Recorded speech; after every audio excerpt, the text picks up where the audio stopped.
Programmers can't fix your computer. It's not what we do, right? Family's going to come at you with things like, I need my password reset, my graphics are too small, things are too slow, and you're going to have to make a decision, right?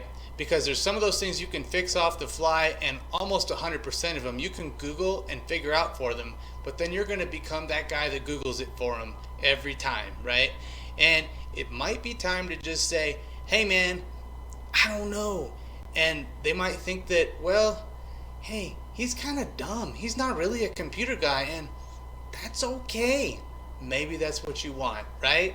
Because then those questions will stop. Hey, and if my family's watching this, you guys are cool, man. Keep asking those questions, okay? But let me tell you a funny story, right? So my stepdad came at me with this wallet like this big a while back, and I gotta say there was like probably 100, maybe 200 different passwords and little scribbled notes in there, and he said, one of these passwords will get me into my computer. Is there anything you can do? Well, we tried them all, they didn't work, and then we just Googled it anyway and got him in. So you just got to decide what angle you want to take on this, right? One of the good things that can come out of this, if you decide to be that guy that helps and not the guy that says, hey, I'm dumb, I'm not going to help my family, is that you're going to pick up some skills that will help you with programming, because when you're developing for software for computers, you know, you're interacting with the computer, and any knowledge is good knowledge, right? So big one right there, networking. A lot of the troubles that you're going to get from family and friends is, hey man, I can't connect to this service, this site, this device, right? Build those networking skills, be useful, right? Another one is anything web related, period. I know that kind of trails onto networking a little bit, but understanding the web requests, understanding an HTTP request and response.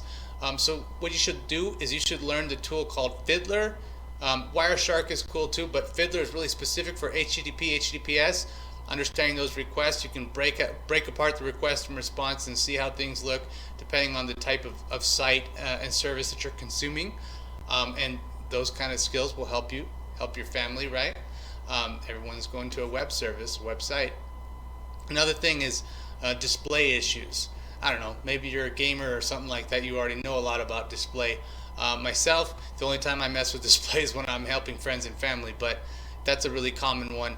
Another couple common things is sounds that are being made and general computer slowness, right?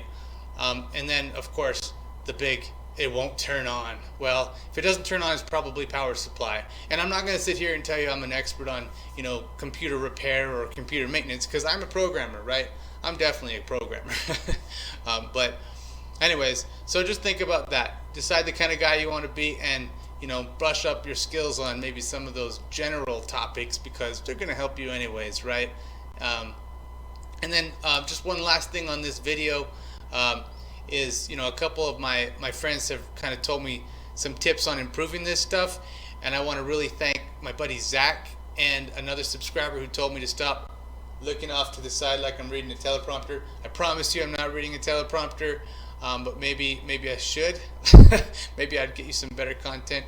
But I promise to keep you entertained and educate you if I can. Please subscribe, and we'll see you next time.